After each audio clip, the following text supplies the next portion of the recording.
그동안 유럽과 중동에서 큰 성과를 올렸던 대한민국 방산업이 새로운 블루오션을 찾아냈습니다. 바로 태평양 건너 남미 시장인데요. 그 중에서도 안데스 산맥에 있는 페루가 한국 방산업의 남미 진출의 교두보가 될 것으로 보입니다. 16일 페루의 수도 리마에서는 현대로템과 페루 육군이 K2 전차 등 지상무기에 대한 총괄 협약을 체결했고, 같은 날 한국항공우주산업도 페루 국영 항공 전문기업인 세만과 신형전투기 KF-21 부품 현지 공동 생산 업무 협약을 체결했는데요.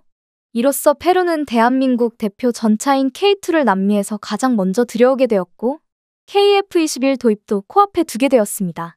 이렇게 빠른 속도로 한국 무기를 들여오는 페루에 다른 나라들도 놀라고 있는데요. 여러 이유로 세계 방산 시장에 관심에서 밀려나 있던 남미 시장이 페루의 한국 무기 도입으로 요동치고 있는 상황에 대해 자세히 알아보겠습니다.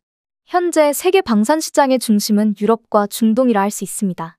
중동은 현재 진행형인 이스라엘 관련 문제들을 포함해 언제 어디서 뭐가 터질지 모르는 화약고와 같은 상태가 지속되고 있고, 유럽 역시 러시아의 우크라이나 침공으로 그에 대한 대응에 나서고 있는데요. 반면 방산업계에서 그리 눈길을 주지 않는 지역들도 있습니다. 사하라 이남 아프리카 국가들이 대표적인데요. 이들은 대부분 정치적으로 불안정하고 민족 간 갈등도 심해 내전 상태인 곳들이 여러 있기는 하지만 국가 간 전쟁이 펼쳐지고 있는 상태는 아닌데다 나라가 빈곤의 무기를 사려고 해도 살 돈이 없기 때문입니다. 그뿐 아니라 이런 내전 지역에다 무기를 잘못 팔았다가는 독재 정권의 인권 탄압과 학살에 협조했다는 오명을 쓰기도 좋죠.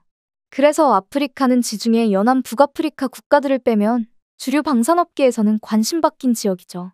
남미 역시 기존에는 방산업계에서 그다지 눈길을 주지 않았던 지역 중 하나입니다. 20세기 중반 이후로는 80년대에 아르헨티나와 영국이 벌였던 포클랜드 전쟁 정도를 빼면 같은 지역권 국가들끼리의 전면전이 없어서였는데요. 거기다 남미 국가들 상당수가 경제적으로 너무나 불안정했기에 무기를 대량으로 구매하기 어려웠던 것도 이유였죠. 하지만 남미 지역은 방산업계의 블루오션이 될 가능성이 큰 지역이기도 합니다. 국가 간 전쟁은 없지만 각국의 정치적 불안정으로 인해 카르텔 등을 포함한 범죄 조직들이 새를 불려 이들 중에는 군벌 수준으로까지 성장한 것들도 있습니다. 이들은 이제 일반 갱단처럼 총 같은 걸로 잡아서 어떻게 할 수 있는 수준이 아니죠. 범죄 집단뿐 아니라 정치적으로 갈등이 심했거나 지금도 심한 나라들이 많은 탓에 반정부 게릴라화된 정치 집단들도 무시할 수 없습니다. 땅에서만이 아니라 바다에서도 중국의 급격한 성장으로 인한 위협이 도사리고 있는데요. 군사적인 침략은 아니지만 대량의 중국 어선들이 남미 어장들에서 남획을 하고 있기에 이에 대한 대응 차원에서라도 해군력을 강화하려는 움직임이 있습니다. 그 방법 중 하나로 남미 국가들이 택한 것이 한국 해군이나 해경이 안 쓰고 버리려던 배들을 받아서 쓰는 거였죠. 에콰도르가 올해 4월 퇴역한 우리 해경의 3,000톤급 경비함정인 삼천이람을 받아간 게 대표적인데요. 삼천이람은 94년에 건조돼 설령이 30년이나 된 노후함이지만 아직 해군력이 약한 에콰도르에서는 현역으로 충분히 활동할 수 있습니다. 삼천이람은 엔진 수리와 군함으로서 활동하기 위한 무장 장착 등을 마친 뒤 내년 상반기 에콰도르 해군에 인도될 예정인데요. 이는 해경뿐 아니라 해군의 사례까지 포함해 해외에 가장 큰 한국 선박이 양효된 사례가 됩니다. 에콰도르에 인도되면 에콰도르뿐 아니라 태평양 연안남미 국가들 중에서는 가장 큰 함정이 될 것으로 예상되고 있는데요. 삼천이람 이전에도 에콰도르는 2020년에 우리 해경에게서 300톤급 경비함 2척을 양여받은 바 있습니다. 에콰도르는 해경에게서 받은 두 경비함으로 2022년부터 작년까지 밀수 단속을 벌여 4,742kg의 마약을 압수하는 등 쏠쏠히 활용하고 있죠. 이를 눈여겨본 나라가 에콰도르 남쪽에 있는 페루인데요. 페루는 에콰도르가 3,000톤급인 삼천이람을 양여받는다는 소식을 접하자 자국 해군 현대화 프로젝트의 일환인 함정 4척에 현지 건조 공동 생산 우선 협상 대상자로 현대중공업을 선정했습니다. 현대중공업이 페루로부터 수주받은 4척 중 가장 눈에 띄는 건 단연 3,400톤급 호위함인데요. 3,000톤급 경비함을 받아간 에콰도르를 의식한 것임을 충분히 짐작할 수 있습니다.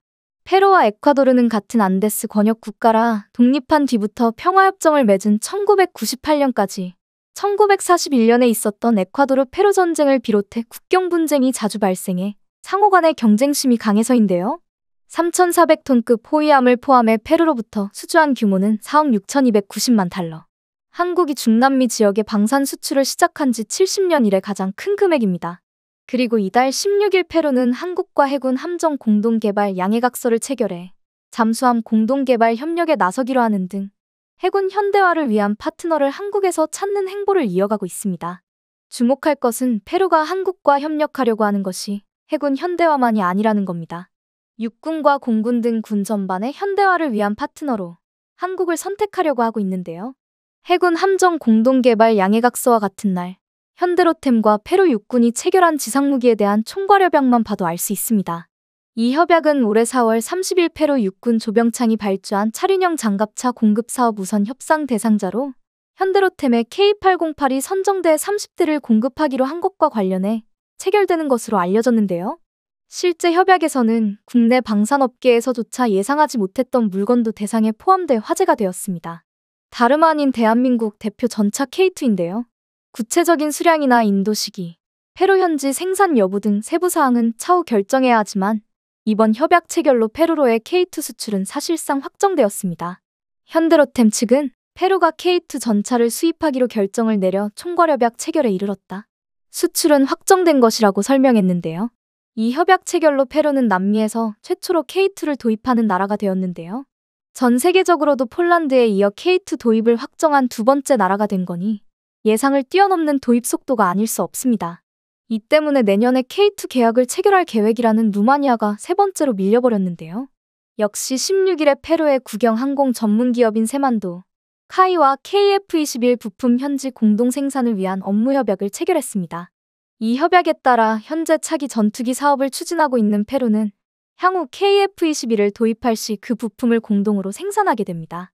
앞서 보여드린 지상무기 총괄 협약처럼 이 협약으로 인해 페루로 KF-21이 수출될 가능성이 아주 커졌다고 할 수 있는데요. 사실 이 협약 이전에도 페루 공군은 우리 방산업계와 연이 있었습니다. 2012년에도 한국으로부터 다목적 항공기인 KT-1P 20대를 도입했으니 말입니다. 이 중 16대는 이번에 협약을 체결한 세만이 페루 현지 공장에서 조립했죠. 페루로서는 이미 한번 수입해 그 기술력을 잘 알고 있고 직접 조립해본 경험도 있으니 우리 신형 전투기인 KF-21에 관심이 가는 건 당연할지도 모르는데요. 이번 협약 체결을 계기로 카이는 페루 공군이 추진하는 차기 전투기 사업에 KF-21만이 아니라 FA-50도 넣은 패키지를 제안할 계획입니다. 부유한 유럽이나 중동 국가들에 비해 상대적으로 제한된 예산으로 최대한의 효율을 얻으려고 하는 페루 측 정책에 맞춘 건데요. 만일 페루가 카이 측이 바라는 대로 KF-21과 FA-50을 모두 도입하면 세계 최초로 카이의 주력 고정익 라인업이 모두 수출되는 나라가 됩니다. 보신 바와 같이 페루는 육군과 해군 모두 남미에서는 물론이고 세계적으로도 아주 빠른 속도로 한국산 무기를 도입하고 있다 할 수 있는데요. 페루가 이렇게 빠른 속도로 한국 무기들을 도입하려 하는 건 이미 도입한 지 수십 년이 지나 노후화된 장비들을 빨리 그리고 가능한 한 번에 많이 대체하려면 한국산 무기가 가장 좋은 선택이기 때문입니다. 전차만 봐도 페루는 소련 시절 만들어진 T-55와 프랑스에서 50년대에 만들어진 AMX-13을 운용 중인데 두 기종 모두 현재는 완전히 단종돼 수리해서 쓰고 싶어도 수리를 할 수도 없는 상황입니다.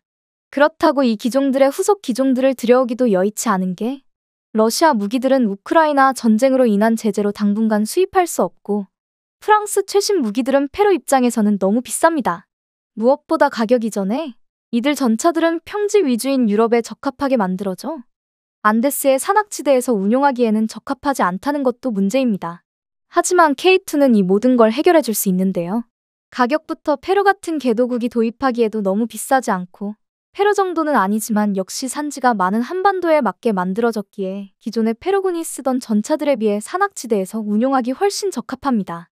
이를 눈여겨보고 페루가 소리 소문도 없이 속전속결로 K2 수입을 하기로 한 건데요. KF-21을 눈여겨보는 것도 비슷한 이유에서입니다. 페루 공군도 육군의 전차가 그런 것처럼 수호이 25와 미그 29 등 7, 80년대에 만들어진 낡은 소련제 전투기들을 현역으로 운용 중인데 이들 역시 너무 오래돼 지금은 부품을 구하기도 어렵고 있어도 되러 제재 때문에 들여올 수 없습니다. 이 때문에 올해 9월 페루 공군은 미그 29, 24기를 퇴역할 수밖에 없었는데요. 이를 가능한 빠르게 고성능 전투기로 대체할 수 있는 방안이 내후년부터 양산이 시작될 KF-21을 수입하는 거라고 할 수 있습니다. 그래서 페루는 육군과 공군 가릴 거 없이 이번에 다 함께 한국과 무기 도입 관련 협약을 체결한 건데요. 대부분의 남미 국가들은 자국에서 암약하는 범죄 집단이나 반정부 게릴라들을 소탕하기 위해 무기가 필요함에도 불안정한 경제 탓에 수십 년 동안 쓰던 구식 무기들을 바꿀 기회를 놓친 경우가 많습니다. 그런 가운데 페루가 누구보다 먼저 한국의 고성능 무기를 대거 들여오고 있으니 주목하지 않을 수 없을 건데요. 방종관 국가전략연구원 전력개발센터장은 산악 지형에서 우수한 기동성을 가진 K2 전차에 대해 페루 주변국들도 주목하고 관련 정보를 입수하려 할 것이라며 K2를 비롯한 이번 무기 수출로 남미에서의 한국 무기에 대한 관심이 커질 것이라 전망했습니다. 페루로의 무기 수출이 남미 방산시장 전체로의 교두보가 될 수 있기를 바라며 영상 마칩니다. 시청해주셔서 감사합니다.